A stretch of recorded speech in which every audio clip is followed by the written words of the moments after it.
Okay, our very next superstar performer for you is Joshua Barnett. Please give him lots of love.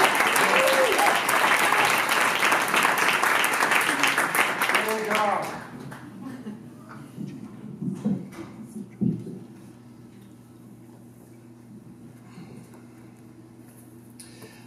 I feel relieved. We're turning on a Route Tampa, which is a 4-lane highway that stretches miles of desert, and it's 2 hours back to base. But we've just finished up this raid on a village with no shots fired, and we even arrested 4 out of 50 people, which is a pretty good day in Iraq. I'm sitting in my turret, I'm watching the desert go by, smoking cigarettes and drinking energy drinks, or as I like to tell my sergeant, I'm watching my sector. And I think, this is almost over. It's an easy drive back, even though this is the most heavily IED'd road in Iraq. I'm not worried about it, because the only thing I have to do is sit in my turret and just wait to get home. In the truck with me are my driver, Armstrong, who's a sorority girl from Winona, Mississippi, and my team leader, Sergeant Frazier, who's from Starkville, Mississippi, and sells truck tires for a living. I'm a 22-year-old college dropout. This is not our day job.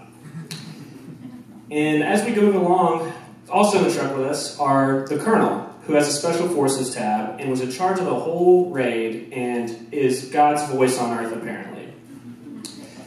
And Sergeant Frazier says, as we're rolling along, that's an IED.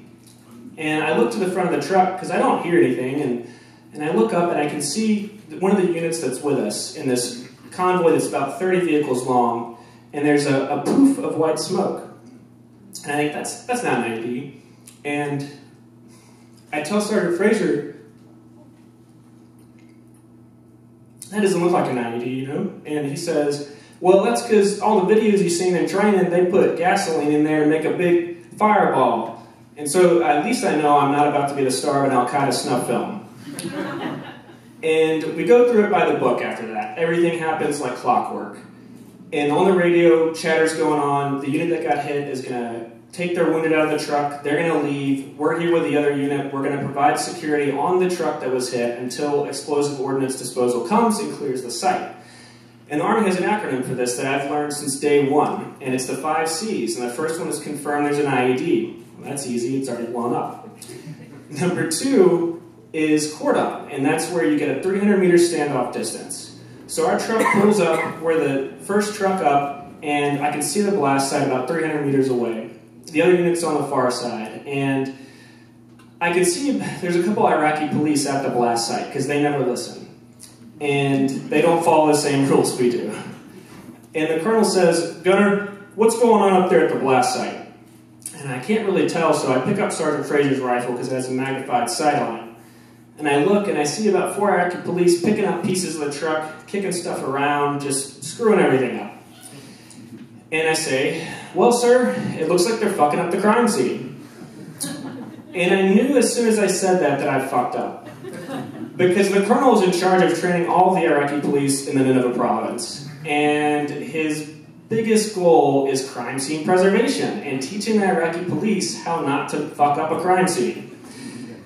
And he says, Sergeant Frazier, get out. We're going up there.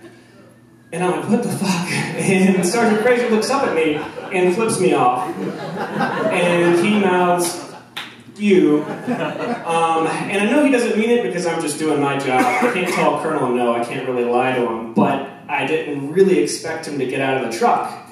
And so they get out of the truck. And Sergeant Frazier knows what I know, that it's a very common tactic to put a secondary IED, which is why you wait 300 meters away. Or a follow-up attack by rockets or mortars or small arms fire.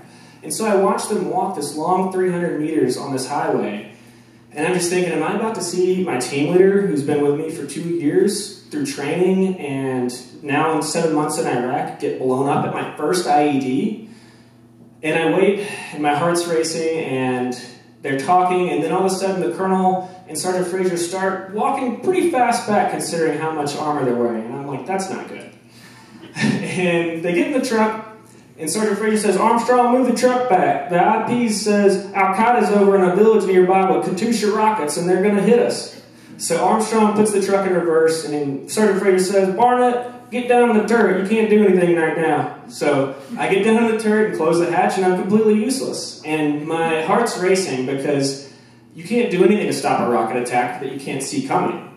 So we wait 2 hours And then we get a call on the radio that our relief is there. And we're going to go back to Fob Moretz. Finally, thank God, I can get out of this fucking desert and go home and take a shower. I get back up in the turret, and we hop the median to cross pass by the blast site. And as we get close, I can really take it all in, because I'm facing that direction now where the truck is. And the tires are all shredded. There's pieces of debris all over the road. And the right side is this big black scar, and there's pock marks from shrapnel along the side. All the windows are shattered. The turret's just this twisted piece of metal. There's blood sprayed across the gunner's turret. And the front of the engine is completely taken out of the truck. And I say, Sergeant Fraser, you know, what could have caused that? That seemed like such a small bomb. And he's like, well, they said it was a car bomb. Some guy just drove into the side of the truck. I'm like, why? What the fuck? Why would you pack a car full of explosives and blow up against one of these trucks that maybe at best kills the gunner? You get a 1-for-1 ratio. And I think about that gunner and how that's my job. And some of my best friends in my unit are gunners. And that one guy was just unlucky because they chose that truck for whatever reason. They didn't know who was in that truck. He doesn't have a personal vendetta against that one guy. And I think, you know, that could have been me. And we leave. And it's in the back of my mind, and it starts to get dark. I've been awake for almost 48 hours now. I'm completely exhausted. We get back to the base. We download our gear, and the colonel gets us all out together. He says, you guys did a good job today. We got 4 bad guys. It's a good day for Iraq, good day for America. And, you know, somebody got hurt, but it's the Army. Sometimes that happens.